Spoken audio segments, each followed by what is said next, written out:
Hello guys, nahuman na ito ganina guys. Automatic siya guys, mao. Ito pa ron, bago na ito guys.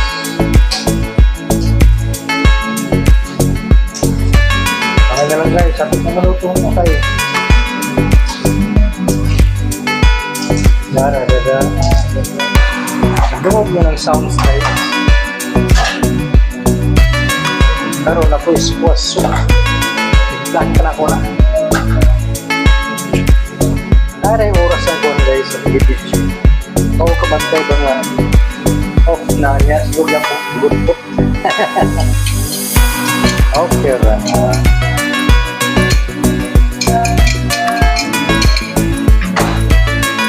Wala pa akong kauban guys.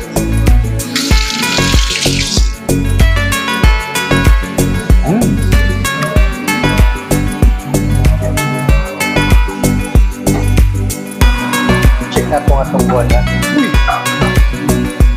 Ito guys. So, meron pa lang ako. Tartilo. Kunin ko muna. Freezer. Pasok na natin sa freezer.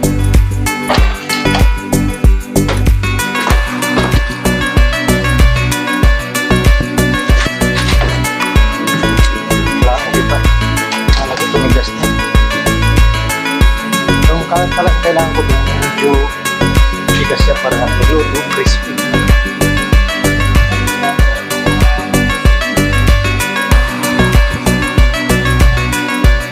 Shoutout dyan na sa mga guro natin na ingat kayo lagi, ingat. Mahirap yung trabaho din sa guro. Kasi hindi lang sa bata. Tapos dyan din. Mabait, meron din talagang kulit. Pero okay lang yan. Pero yung mga kabataan ngayon eh, tulad dati, sa ating panahon namin, 1990s. Na walang problema ko. Then Halloween ka, purutin ka, wala okay lang. Then, ganun talaga pag-disiplina. Pero ngayon, lumalaban na. At lagyan ka ng lakot guys. Corn starch.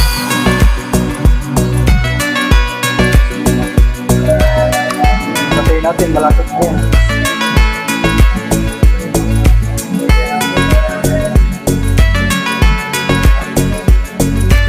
Tawag ko din sa atay guys, ano lang yan, stir fry. Pero luto ko muna kapok para mamaya hindi madurog.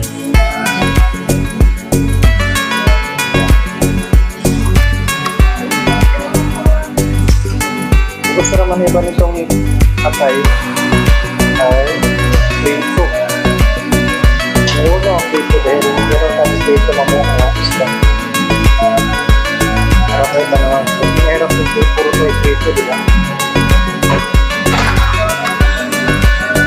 So, basmats ang atay. Dito ko nag-alagay dahil mapangsip ko na. Shoutout din sa kaibigan ko pala sa Thailand. Si Irene. Marisyon Irene. Hello po.